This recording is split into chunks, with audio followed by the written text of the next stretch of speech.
ये सरकार का भाषण था और जब सरकार ये दावा करती है कि दुनिया की 5वीं अर्थव्यवस्था और 30 नंबर की अर्थव्यवस्था बन जाएगी, तो किसान क्यों दुखी है, किसान क्यों संकट में है?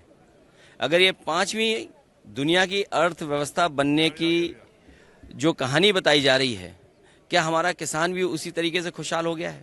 और फिर अगर 5वें नंबर की हमारी अर्थव्यवस्था है तो इतने बड़े पैमाने पे नौजवान बेरोजगार क्यों हैं, नौकरी क्यों नहीं उनके हाथ में?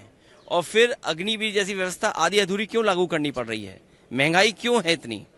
और जिस तरह से इन्वेस्टमेंट को लेकर के बड़े बड़े सपने दिखाए थे, सरकार कहती है कि हम सर्विस सेक्टर को भी और इन्वेस्टमेंट को भी देख रहे हैं, तो इन्वेस्टमेंट है कहाँ? अगर इन्वेस्टमेंट होता तो हमारी और ग्रोथ दिखाई देती।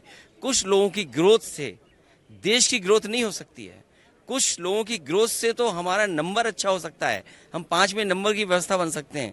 लेकिन हमारे देश का किसान, गरीब और जो अभी तक 10 साल में सबसे ज्यादा उत्पीड़ित हुआ है, उसके लिए क्या है सरकार का? और बाकी बातें हम लोग सदन में कहेंगे।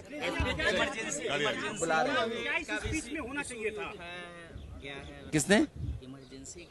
देखिए, ये सवाल भाजपा के लोगों ने क्या किया है? इमरजेंसी में जो लोग जेल में रहे, समाजवादियों ने तो उन्हें सम्मान दिया, वेतन दिया और भी सुविधाएं दी।